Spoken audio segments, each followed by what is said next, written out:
John Scott here with Vic Carucci and Jonathan Acosta, switching up the order just for a color scheme purpose here. That's Vic. Canadian flag. Yeah, Balance. Yeah. Also, Vic doesn't want his army to come after us for saying that he doesn't have a microphone. It's preseason for us too. We'll get us all one as we roll along here. Bills solid in their preseason opener, 29-14 win over the Carolina Panthers. Starters seeing about the first quarter or so of action, and of course, offensively, the number one thing we've been watching and talking about since the spring has been Josh Allen and DJ Moore. Heck of a start in game action, I'd say. Got it rolling. And look, we saw this out at St. John Fisher, the chemistry they were building. We saw it during some off-season workouts as well. But I loved the way not only the connection looked, but also Moore's body language of it all, the confidence, the swagger that he's displaying. And clearly that is setting the tone for this entire group of receivers. He is the veteran presence, and he's been there. And you saw it on the one play where he's literally inviting a tackler to come to him. I saw that as playful, but also statement-making. And I think overall it was a statement that, look, for this offense, you're going to have to worry about this combination. We, expected that to be the case, but to do it, and yeah, I don't want to overplay a first preseason game, Jonathan, but I think it made a statement. Right, and even Josh Allen touched on it where, yes, you are going to have to worry about DJ Moore, but the Bills have other weapons that they feel like they can go to in this attack. They hit Khalil Shakir on a downfield passing play. Josh Allen, scramble drill, finds Keon Coleman, who we've talked about how he needs to have a good camp and a good preseason. The Bills are looking for something out of him in year 3. Nice touchdown to start his preseason with the pass from Josh Allen. And to make a little history, the first touchdown here, that'll be something we'll talk about. Okay, who scored the first touchdown in the new Highmark? And we've talked about these passing attack options without even getting to the running game where James Cook is coming off the year that he had, right? So you think about this Bills offense and what it can be, and if that connection between Josh Allen and DJ Moore looks in the regular season the way it looked like here in the preseason, you start to think to yourself that this could be, once again, one of these top 5 type of offenses that we've grown accustomed to seeing under Josh Allen and Joe Brady. I'm going to stick with just the starters portion of this, so we'll bounce over to the defense and then get back to the backups for the rest of the way. And boy, we've talked a lot about, next to DJ Moore and Josh Allen, it's been, they're switching over to a 3-4 on the defense, and what is that going to look like? You got guys playing in new positions. You got a new defensive coordinator who's never been that in the NFL before. A lot of things. And again, the preseason pledge, don't get too high, don't get too low. But 3 3-and-outs against the Panthers for this Bills defense, and Deon Walker specifically is a guy that was really leading the charge. Yeah, and not only did he show the skill that he has, but there was a level of aggressiveness that we've heard that discussion from the first press conference of Jim Leonhard, of really Joe Brady, that how this defense was going to take the action to the opponent, right? Was not going to be passive about it, let it come to them. And a little bit of a big change from what the defense had been under Sean McDermott in terms of, I'm not going to say passive, but more of a defense that allowed things to sort of develop in front of them. Bend don't break. This was try to break them, and Deon Walker was doing some breaking. I mean, he was busting through.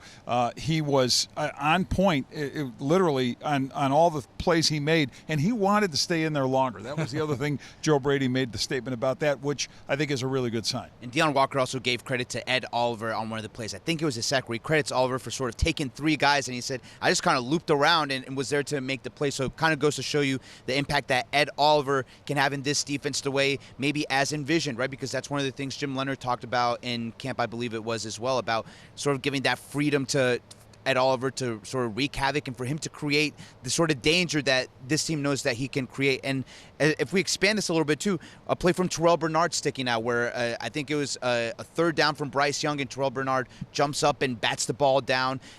Again, not just sort of sitting back and waiting to tackle the guy who comes with the catch, but sort of attacking Bryce Young and going and batting that ball down. Nice to see what a healthy Terrell Bernard can possibly be for this team. But again, Deon Walker standing out. He talked about how he shed weight in the summer and how he started to feel the effects of that even in training camp. And so we see him here in game action and see what he can do with that, but he says he's been sort of feeling that way, feeling confident in himself, even dating back to training camp. And changing, reconfiguring his body in a defense like this where movement is important, where versatility is vital. I'm not saying it's unimportant in other defenses, but I think it's particularly important here. Gives Jim Leonhard a lot of different options to use with the guy. Bernard, another one. He said it's going to be more of an attacking style for him as well. Maybe suits more of what his background is before he got to the Bills. And to your point, Jonathan, another player kind of being utilized differently, instantly making plays, although it be in the preseason. All right, but preseason is largely about the backups. We probably should not see Josh Allen, DJ Moore, any of those guys again this preseason. Honestly, I'm good if we don't see any of the key defensive guys as well. Let's go back to the offensive side, and we'll start with the backup quarterback competition, which it's not been good in practice. Anything we've seen between Kyle Allen and Shane Buechele has not been fantastic or even maybe good. It's probably been average at best. But I thought Kyle Allen looked pretty good today and asserted himself as he was already the front runner, but I think preseason action really weighs heavily, and I think it was a great showing. Yeah, it was a solid showing. It was the kind of thing that can at least give the Bills a level of confidence that in a very short term, Kyle Allen, maybe a few plays in a game, if Josh is injured in a minor way, and it's always, minor is, I put that in quotes because anybody else's injury is minor if it's not yours. But I would say that's something to look at. He's here obviously to stay. I don't think he's fighting to stay on the roster unless it goes really bad for him where we see more of him in these final 2 preseason games or practices. I think he's here to stay. And Shane Buechele, game effort, nice to see him get some opportunity. But look, if we're being very honest, and we should be about this team and this offense, it's the Josh Allen show or nothing else. That's correct, and sort of evidenced by on the touchdown play right from Josh Allen to Keon Coleman. That's vintage Josh Allen magic, buying time and then find the open guy in the end zone, sort of making magic happen. And then when it gets to the backup quarterbacks, it's more about them managing the offense, right? Kyle Allen, I think, had a very efficient day. I think he finished, 14 of 16 on the day.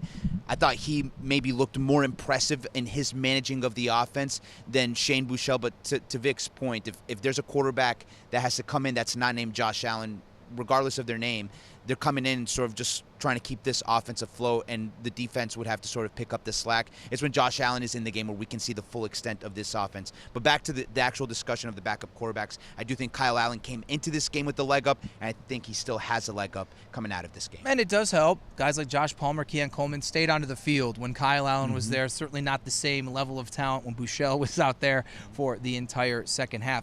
I liked what I saw to the backup running backs, and that may be something between Ian Wheeler and Frank Gore Jr. that we have to discuss depending upon the lack of timeline Joe Brady is going to give us with the injury to Ty Johnson. Wheeler's a really interesting guy. Popped off in the UFL, gets signed instantly, and you haven't seen a lot of him, but he had a lot of buzz coming into this. Again, it's just preseason action.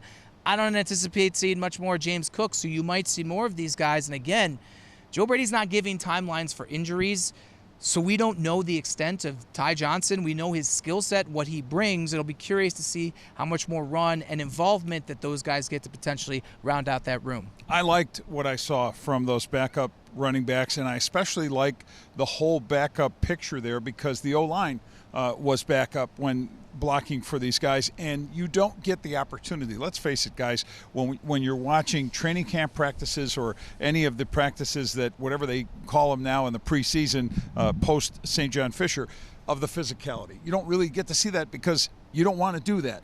In games, you do. And in situations like this, you get a real feel. I thought there was some authority, not only to the running, but to the blocking. And I think Joe Brady, the way plays were being called in that way, wanted to see exactly what they had, like you said, in the way of depth after Ty Johnson. And the other reality of the position, you're going to need multiple people. Yes, James Cook is your defending leading rusher in the league, all of that. But this offense is a lot more effective when multiple people are in any offense, when multiple people are involved in the running game. I'm going to go off on a tangent for a sec because he mentioned offensive line, and it's something I want to touch on before we forget about it. I thought if there was any sort of negative to the starters today in this game, I thought it was the offensive line. I think they struggled more than they would have liked to in this game. Pass protection. Josh Allen getting hit more in this game than you would have liked to see in a preseason game one. I think there was also a procedural penalty in there as well for the starters. So the offensive line, the stars didn't look great, and then even once the backups came in, there was still some stuff that, as Joe Brady would say, they want to clean up, right? I think that's to be expected out of preseason game one, but you maybe saw more out of it out of the offensive line than you could at other specific positions. Back to the running backs, Frank Gore Jr. has been a nice piece on this team. I really liked what I saw out of Ian Wheeler, though, and I think he brings a different body type to that room because he has some pop. And I was down here on the sideline filming and everything, and you could see the physicality, you could hear the physicality on the sideline. He just got up and it was like nothing happened, almost like he was the one delivering to the hits to the defense instead of the other way around. So I think he has some juice to him, and I think that maybe that's a guy that can make things interesting come preseason game 2 and 3. I would agree with the offensive line, both sides of things. Just to note things, there was a rotation between Alec Anderson and Austin Corbett at the left guard spot. Lloyd Cushenberry started at center with Connor McGovern on the mend. And then it was Cedric Van Pran Granger with that second group. I would say Jude Bowery, the rookie, he had a tough go of it here in this game. And if you're looking at the backup tackle situation, Tylen Grable is going to be that swing sort of guy. But as you look at 7, 8, 9, maybe 10, that's where you're looking at someone like Bowery's going to make the team because he's a mid-round pick. But if you're looking even ahead, he has a longer way to go than maybe some people may think. Let's flip on over to the defensive side of things. Caleb Elarms-Orr has been a hot name that we've talked about. I think he made some nice plays, but nothing translated to where you would say, wow, that guy is a shooting star like we saw in camp and practice. No. It's not a negative, too. I'll just say that. Right, and it's just that the star is not shooting as brightly as we saw it. And, again, training camp gives you such a limited snapshot.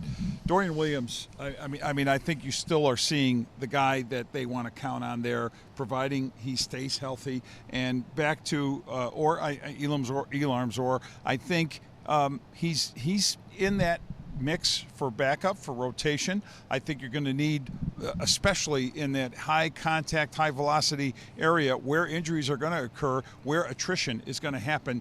You got to make sure you've got a dependable guy to come in there.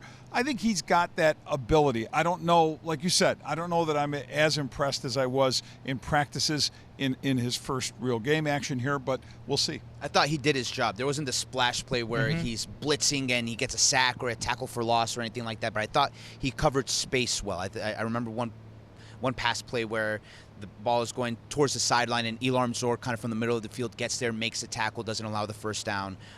So he did his job. Maybe it's something where in preseason game 2 or 3 where we don't see the starters like Terrell Bernard or Dorian Williams, maybe that's an opportunity for Elarms-Orr to really shine and maybe create one of those havoc plays that we remember, hey, maybe that's his play of the preseason. Someone that I thought did have some of those plays was Jordan Hancock at safety, a guy coming into a second year, versatile piece and everything. I thought that if you were looking for one of those backups, like, all right, who was a guy outside the ones who had some splash plays? Jordan Hancock was one of the names that comes to mind. Yeah, and he was in the backup nickel spot. I'll say inside linebacker is going to be interesting beyond Bernard, Williams, and Elarms-Orr. I think we are really going down a road of it could be Keonta Jenkins versus Joe Andreessen, Buffalo Joe, to maybe round out that interior group. Let's go to the secondary because it was 3 backups to actually start the game with no Cole Bishop, who did go through warm-ups, an encouraging sign for that, but didn't play. No C.J. Gardner-Johnson, no Max Hairston as well. We'll go with the safeties. It was DeMar Hamlin and Geno Stone. Jalen Kilgore had a nice play when he was in there with the second unit. And then Davison Igbinosun getting some really extended run even once the backups went there. But let's go to the guy who I think there are a lot of questions at the boundary beyond the top 3 boundary corner, Kenai Walker. You talk about a shooting star. This guy's making plays in training camp, and he's carrying it over here into this preseason game. Yeah, he is. And you could see how excited Joe Brady was to even talk about him afterward, getting the attention of not only him, the whole coaching staff. And this is where a guy who's in that sort of no-name category can make a name for himself. This is what the preseason is for.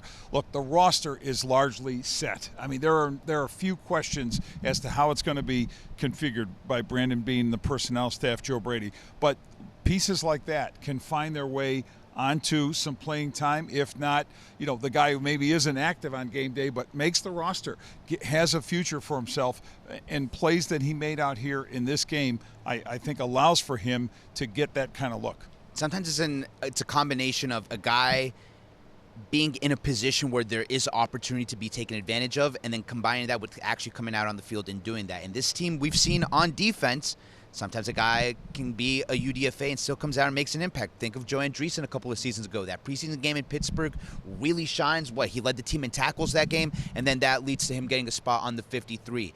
Sort of feels like that way for Kenai Walker, where there's an opportunity where if the Bills want to carry a fourth outside corner, it really feels like Kenai Walker is the leading candidate for that. And again, Joe Brady talked about it earlier this week, where they're measuring the stuff you're doing in practice and in camp, but it's these preseason games that provide a different data point for evaluation where you're going up against another team.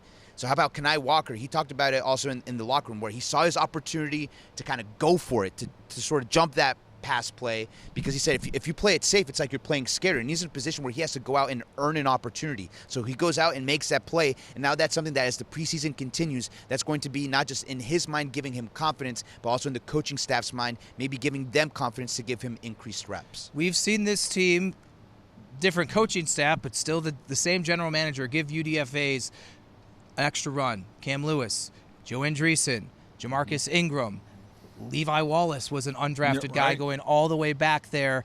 Dane Jackson was a late-round pick. But we've seen, especially in the secondary, they're willing to not just get guys, but they identify them and find them here. Kenai Walker could very well be the next one. Let's finish on special teams. Tyler Bass, 3 of 4 on field goals, missed one from 45 yards out, made one from like 33, 29, and 46 yards as well. This after, I think he missed a couple in the practice last week as well.